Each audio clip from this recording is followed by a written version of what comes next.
Iyyaasuu boqonnaa 6 lakkoofsa 1 kaasee waliin dubbifanneetu sagalee Waaqayyoo keessaa arga laallee waliin kadhannaa. Maqaa Yesuusiin nan dubbisa akkas jedha. Sababii Israa'elootaaf karri mandara Yaarikoo jabaatee cufamee ture. Namni isa keessaa gad hin ba'u, isattis ol hin galu ture. Waaqayyo yommus Iyyaasuudhaan ilaanii Yaarikoo mootii isaa fi loltoota isaa warra jajjaboo wajjin harka kee keessaa buuseera. Ati namoota mi'a lolaa hidhatanii wajjin mandaricha guyyaatti si'a tokko naanna'i. Guyyaa 6 akkuma kana godhi. Luboonni 7 fiinoo 7 baatanii saanduqa kakuu dura adeeman. Guyyaa 7ffaatti immoo luboota fiinoo afuufaa adeemanii wajjin mandaricha si'a 7 naanna'a. Yommuu isaan utuu gargar hin kutin fiinoo afuufan akkuma sagalee fiinoo dhageessaniin namoonni hundinuu guddisanii itti hayyan. Yommus guddisanii itti hayyan yommus maasaraan mandarichaa in jiga. Namoonnis adda addaan irra yaa'anii qajeelanii walitti hin galu jedhe. Kana irratti Iyyaasuun ilmi Nuuni luboota waamee saanduqa kakuu Waaqayyoo ol fudhadhaa. Luboonni 7 fiinoo 7 baatanii saanduqicha dura haa deeman isaaniin jedhe. Jaraan ittuma fufaatii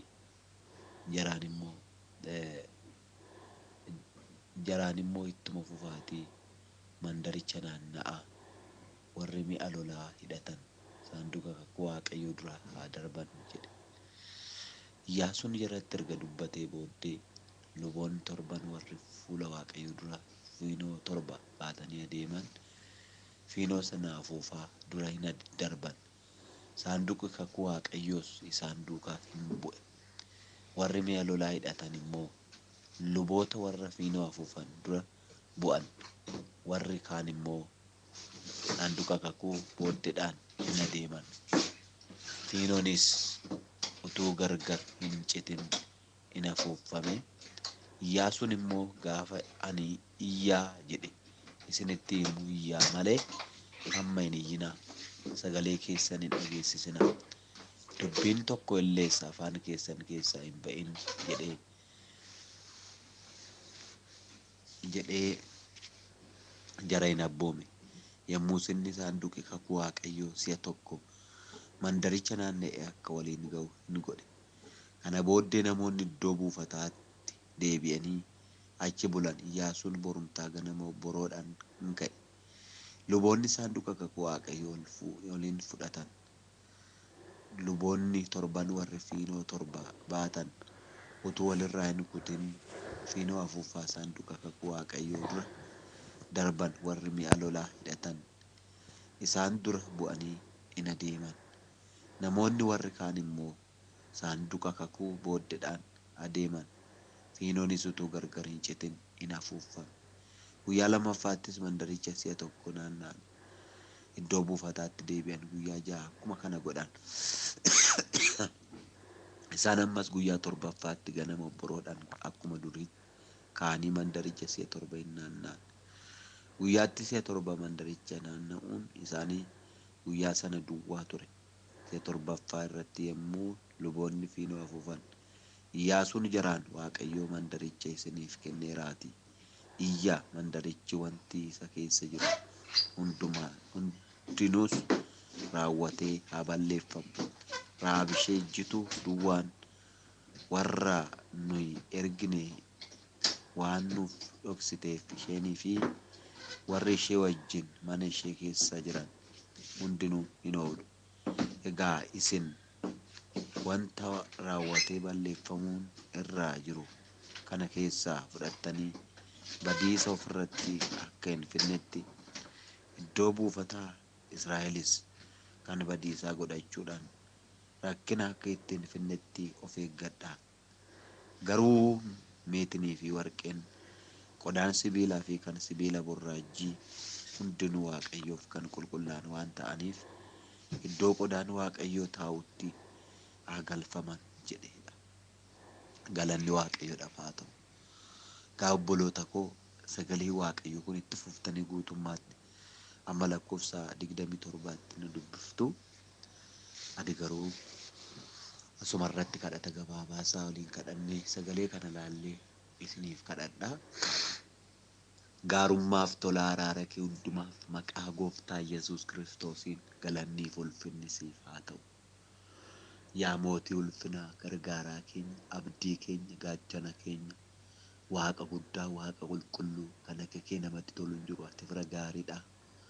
Maqaa gooftaa Yesuus Kiristoosiin galanni guddaan siif haa ta'u. Ulfinni guddaan siif haa ta'u.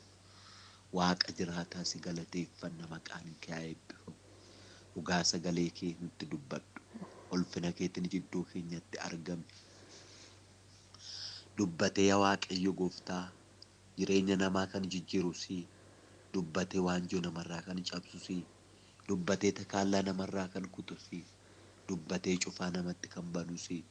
Dubbatee dukkana namarraa kan kaasu si. Dubbatee seenaa namaa kan jijjiiru si. Sagalee kanaan yaa Waaqayyo gara jireenya keenya dhufuudhaan waan irraa akka bittinsutu, waa obboloota koo irraa akka bittinsutu sin kadhadha yaa Waaqayyo. Harki kee dheeradha, lafa hundumaa ni qaqqabaa.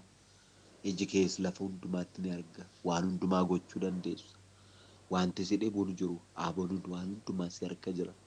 Dandeettiin waan hundumaa si harka jira. Maqaa gooftaa Yesuus Kiristoosiin gaafii warra qabaniif deebiin si biraa akka argamu. Dadhabanii warra jiraniif jabinni akka kennamuuf. Kufanii warra jiran si biraa ka'umsa akka ta'uuf. Waaqayyo wal'aansoo diinaa hunduma mo'achuun akka isaan irra jiru. Maqaa Yesuus Kiristoosiin jidduu keenyatti ulfina kee argama. Sagalee kee nutti dubbadhu. Ulfaadhu. Eebbifami. Sattiin nu jaallatte maqaa Yesuus Kiristoosiin. Ameen. Sagalee Waaqayyo keessaa waliin laalla.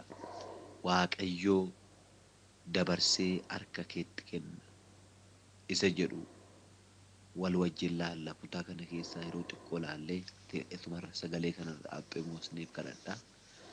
Waaqayyo dabarsee harka keetti kenna. Galanni guddaan gooftaadhaaf haa ta'u. Egaa sabni Israa'el waggaa 430 guutuu biyya Gibsii keessa akka turan sagalee Waaqayyoo nutti hin dubbata. Sababa biyya Gibsii keessa waggaa 430 turanii lafa isaatti garbummaa jalatti yeroo dheeraa mana ga'u kana xuubii tolchaa, dhoqqee dhiitaa, jireenya siqaayii, jireenya gadi qabaa, jireenya qormaataa, afchaalummaadhaan isaan qabuudhaan akka isaan hin horre, akka isaan hin baay'an, akka isaan Waaqayyoon hin waaqeffanne, akka isaan gooftaaf hin jiraanne, jireenya boo'ichaa, jireenya ilkaan qaruu, jireenya siiqeqee akka isaan jiraatan lafa isaatti akka karaa Faariyooniin seexanni isaan rakkisaa akka inni ture, warra Faariyoon isaan rakkisaa akka ture sagalee Waaqayyoo nutti hin hima. Haa ta'u malee sababa Waaqayyoo lafa sanitti obboloonni Yoosefin obboloonni isaa isa gurguranii sababa biyya Gibsiitti gadi bu'eef lubbuu 70 kan ta'an achitti gad bu'anii wal horanii achitti waan baay'ataniif kanarraa kan ka'e namooti hedduun naannoo dhiirota duwwaa naannoo 600 dubartootaaf daa'imman dabalatee miliyoona 1 hanga miliyoona 2 ol kan ta'an achi keessatti wal horanii Waaqayyo gaaf tokko akkas jedheeni saba kanaan galanni Waaqayyoodhaaf haa ta'u.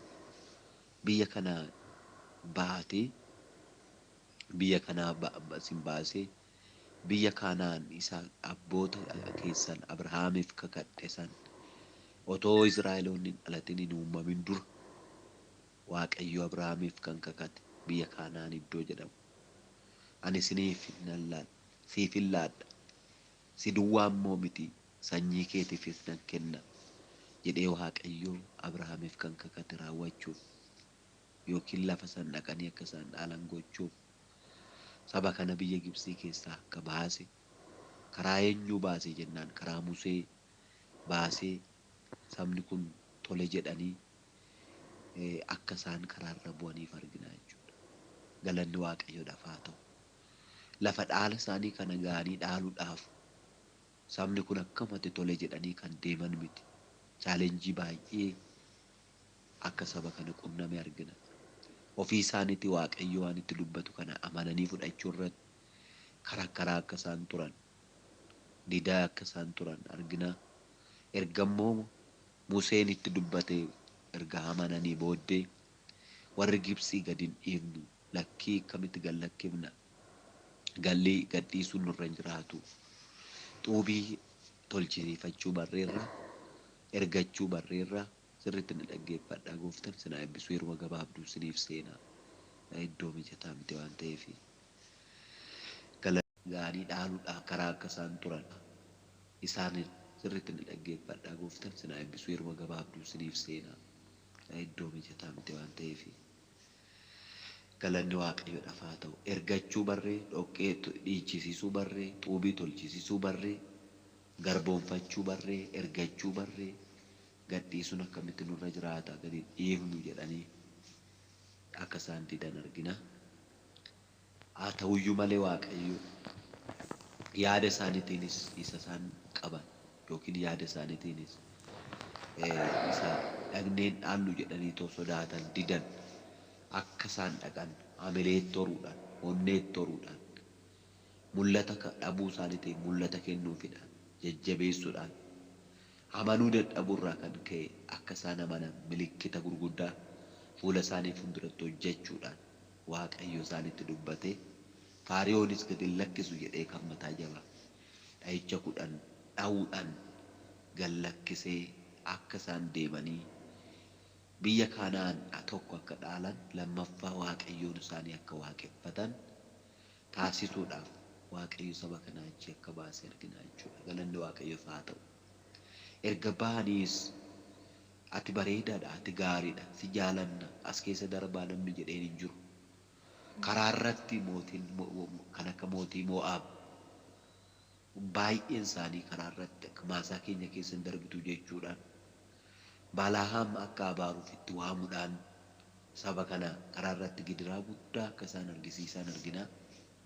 Hin darbitan asiin karaan darbii isaan jiru jechuudhaan karaa darbii isaan dhorkachaa, isaan jeeqaa, isaan rakkisaa, karaa irratti akka isaan danqaa guddaa isaan danqisiisan danqaan argina jechuudha. Galanni Waaqayyoof haa ta'u. Kana duwwaa immoo miti. Ilaa waan afurii isinitti maa'eera. Tokkoffaa ofuma isaaniitii biyya Gibsii keessaa otoo hin bahin mul'ata Museen fuudhee koottaa biyya Kana'aan hin dhaaltu jedhee itti dubbate kana amananii harkaa fudhachuu irratti akka isaan danqamaa turan. Erga isaa amananii hubatanii booddee immoo Faariyoon saba Israa'eliin gadi hin dhiisu jedhee didaa akka inni ture. Erga immoo ammas Waaqayyo dha'icha guddaadhaan dha'ee akka isaan achii ba'an godhee booddee sadaffaan immoo karaatti mootiin Mo'aab kan jedhamu akka achiin hin darbine maasaa koo keessa hin darbitan jechuudhaan dhorkaa danqaa akka inni ture. Arfaffaan immoo bishaan dhabuudhaan, beela'uudhaan, dheebochuudhaan karaa irratti qormaata gurguddaa, gidiraa gurguddaa argaa akka isaan turan arginaa jechuudha. Kun hundumtuu saba Israa'el irratti rakkina guddaa ta'eetti wal jijjiiraa isaaniin qoraa ture jechuudha. Galanni Waaqayyoof haa ta'u. Kan hundumaaf Waaqayyo wanta saba Israa'eliin qoru kanaaf Waaqayyo deebii qaba. Akka isaan hin amanneef rakkina isaan qunname, akka isaan amanan laphee isaanii tuqee isaan gargaaree Faariyoon gadi lakkisu jedhee isa mataa jabaate dha'icha 10 dha'ee akka inni harka kennee gad lakkisu taasisee karaa irratti mootiin Mo'aab hin darbitan maasaa koo keessa jedhee innaa jeequ, innaa dhorkuu, innaa isaan rakkisu achumaan karaan jira jedhee sodaachisuu isaatiin wajjin ta'uudhaan akka inni saba kana dabarse argina. Beela'uuf dheebochuudhaan akka isaan rakkatan kan dubbatu sagalee Waaqayyoo. Beelaaf dheebuu isaanii kana keessatti kattaa dhoosee bishaan baasuudhaan dheebuu akka isaan baase argina. Maannaa samaayiidhaa tolchee bixxillee harki namaan tolcheen samaa irraa maannaa isaanii farcaasee isaanii nyaachisee akka isaan quubse argina.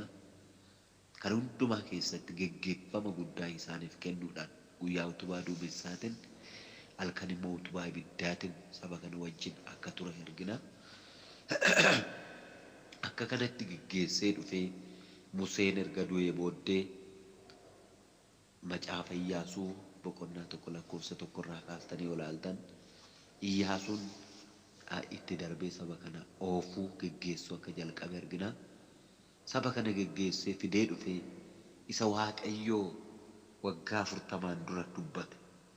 Waggaa 40 dura kan dubbate geggeessaa kan ture. Sabni kun ergaa biyya Gibxii ba'e waggaa 40 naannoo 38 waan ta'e lafa onaa keessa deemaa turanii walumaa galatti naannoo waggaa 40 kan ta'u lafa onaa keessa jooraa takka cubboo hojjechaa takka immoo dhiisaa qalbii geeddarachaa takka kaan isaanii lafa onaa keessatti baqaqaan lafaa banamee baqaqaan lafaa isaan liqimsee kaan immoo boofti lafa onaa keessatti isaan iddee baay'een isaanii dhumanii biyya Gibxiitii kan ba'an Iyyaasuuf Kaaleeb duwwaan kaan isaanii immoo karaatti kan dhalatan dhufanii bakka Waaqayyo ganama yookiin immoo jalqabatti Museedhaaf saba Israa'eliif kakate Abrahaamiif kakate biyya Kana'aan san akka isaan dhaalaniif ennaa dhufanii iddoo san ga'an chaalenjii isa duraa caalaa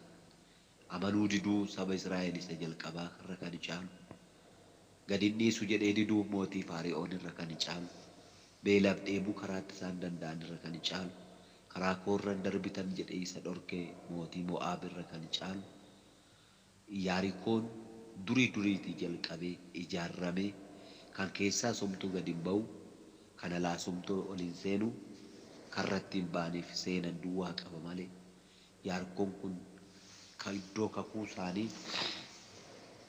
kakuu isaanii bakka Waaqayyo isaaniif kakate itti ijaarramee jira jechuudha. Galanni Waaqayyoodhaaf haa ta'u sirriitti nu dhaggeeffadhaa. Maaltu kakuu keettis jalaa ijaarramee jira? Akka ati bira hin geenye ittisi dura kee jiru maa inni amanii yeroo kanatti ganama kanatti Waaqayyo dura keetii kaasuudhaan waan dura keetti cufamee jirus banuudhaan Waaqayyo waan harka kee keessa buusuu malu harka kee keessa buusa. Harka keetti kenna Waaqayyo. Sitti kenna Waaqayyo. Harka kee keessa buusa Waaqayyo. Galanni guddaan Waaqayyoodhaaf haa ta'u. Iddoo kanatti boqonnaa 6 Iyyaasuu macaafa Iyyaasuu boqonnaa 6 tokko kaastanii hamma lakkoofsa 27tti gaafa dubbiftan maal arginaa? Mandarri Yaarikoo inni jabaatee dhaabbatee ture. Inni jabaatee ijaarramee ture. Inni keessaa akka gadi hin baaneef inni alaa akka ol hin seenneef jabaatee ijaarramee cufaadhaan keenya michichila balbalichaa cufamee kan ture. Waaqayyo akkamitti Yaarikoon kun akka jigu akkamittis immoo ol seenanii dhaaluu akka isaan danda'an waan tokko akkatti dubbate argina. Waaqayyo harka kee keessa buusa. Mata duree jedhu kana jalatti akkamitti harka keenya keessa buusa. Dhaala keenya lafa dhaala keenyaa waan Waaqayyo nuu yaade fayyaa keenya ta'uu danda'a. Nagaa keenya ta'uu danda'a. Mul'ata nu harkaa booji'ame ta'uu danda'a. Waaqayyo harka keenya keessa buusa. Attamitti isa jedhuuf qabxii tokkoffaa Waaqayyoon dhaga'uudhaan. Galanni Waaqayyoodhaaf haa ta'u maal gochuudha? Waaqayyoon dhaga'uudha. Sababii Israa'elootaaf karri mandarichaa mandara Yaarikoo jabaatee cufamee ture. Namni isa keessaa gadi hin ba'u hoosattis waliin galu turedha.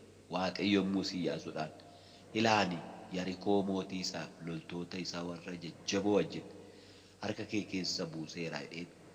Ati namoota mi'a lolaa hidhatanii wajjin mandaricha guyyaatti si'a tokko naanne guyyaa 6 akkuma kana godhe. Luboonni 7 fiinoo 7 baatanii saanduqa kakuu dura haa deeman. Guyyaa 7ffaatti immoo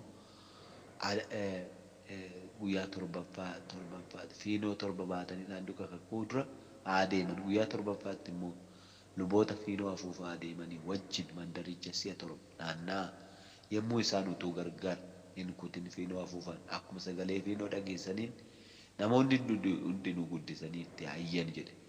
Waaqayyoon dhaga'uudha. Kanas niin jedheef iddoo kanatti akkamitti akka isaan mandara Yaarikoo kun kufee lafa kakuu isaanii kana dhaaluu akka isaan danda'an qajeelfama guddaa tokko itti dubbate, qajeelfama guddaa tokko kenneef.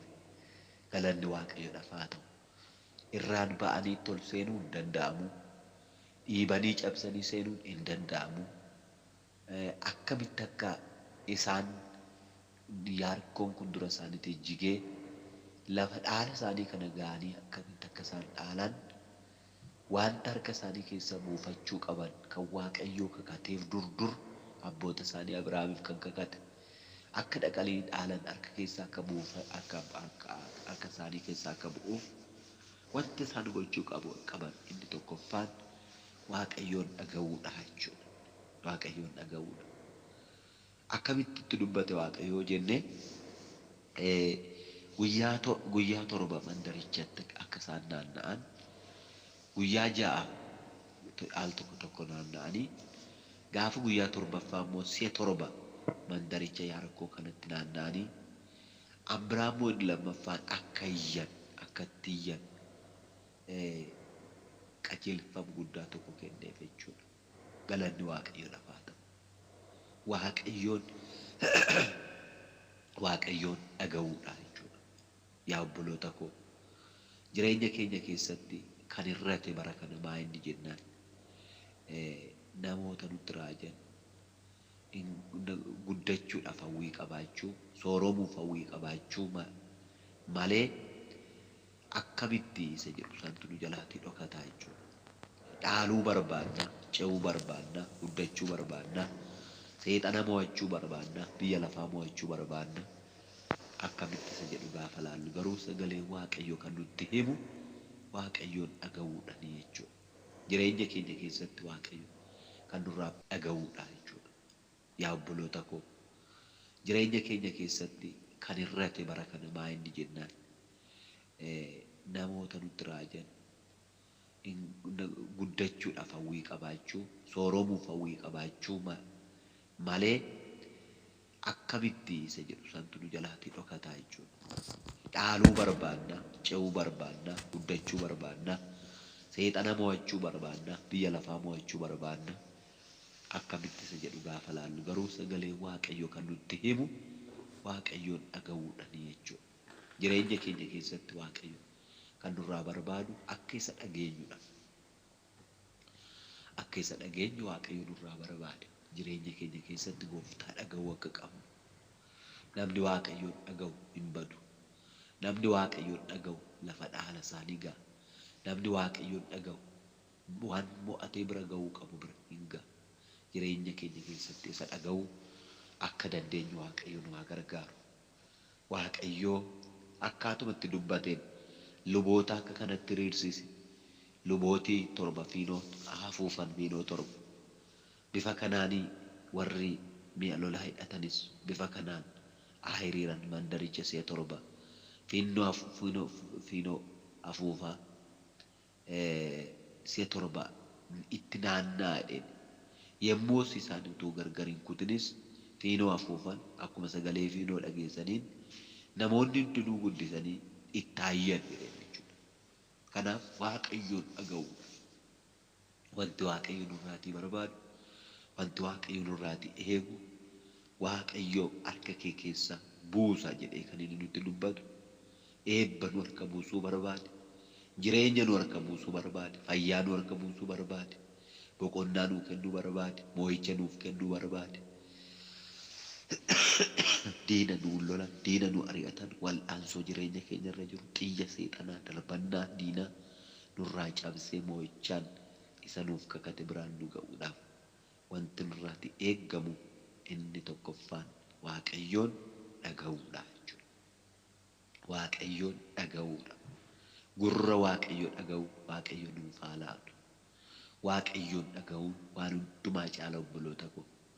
Jireenya keenya keessatti isa dhaga'uun, isa dhagaa deemuun, isa dhagaa ba'uun, isa dhagaa galuun anaaf isin irraa eeggamu. Warri Waaqayyoon dhaga'an hin badan.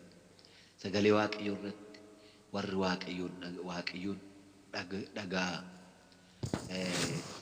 gabiitti jiraattu jedheetu dubbatu.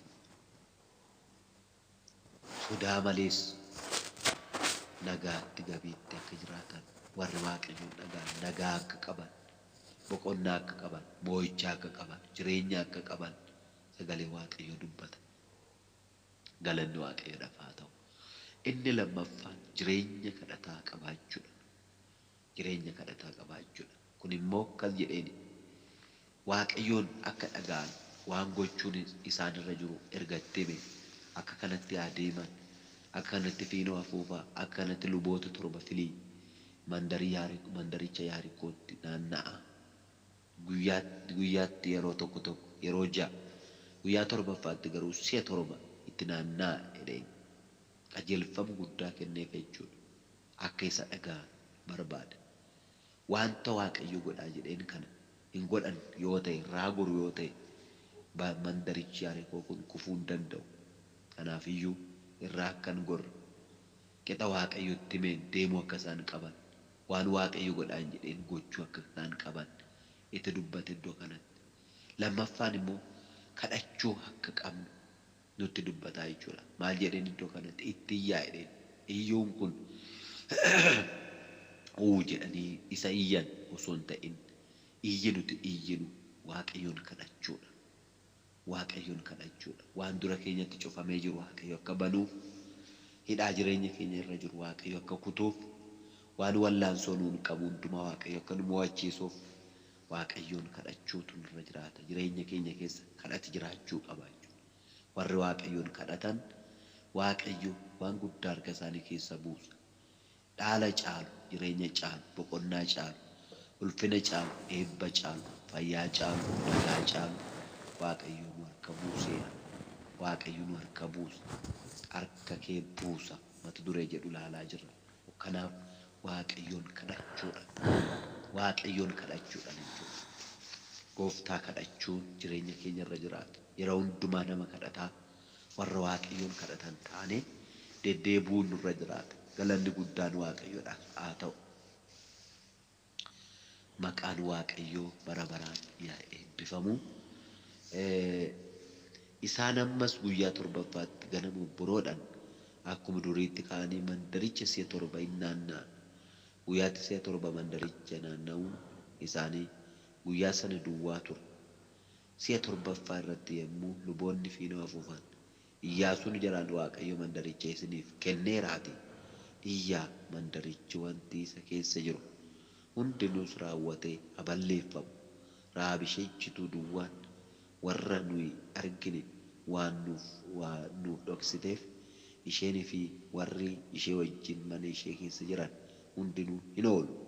Egaa isin wanta raawwatee balleeffamuun irra jiru kana keessaa fudhattanii badiisa ofirratti akka hin finnetti iddoo buufata Israa'elis kan badiisaa gochuudhaan rakkina akka ittiin finnetti of eeggadhaa jedhe. Galanni guddaan waaqayyoodhaaf haa ta'u.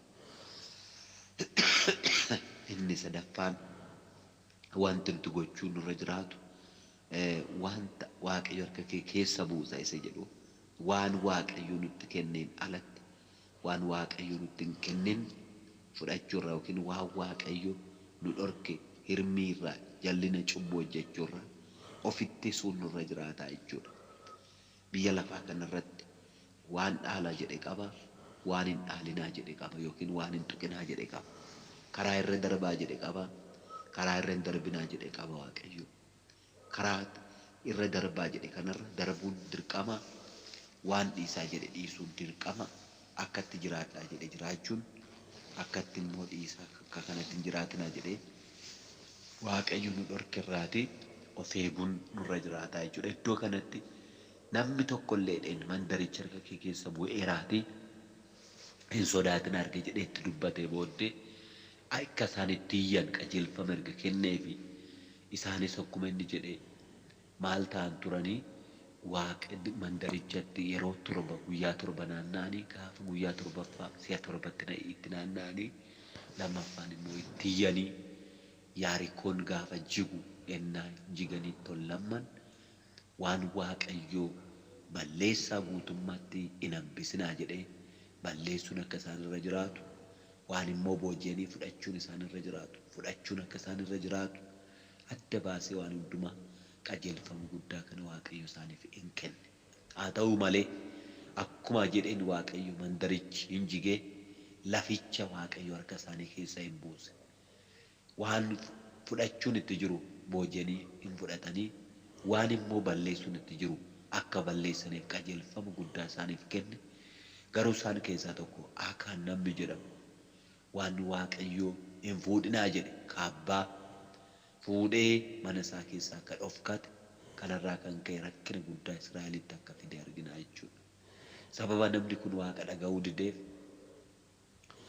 sababa namni kun waaqayyo irratti ka'eef dheekkamsi guddaan Israa'el irratti akka dhufu namoota hedduun isaanii akka dhuman argina jechuudha.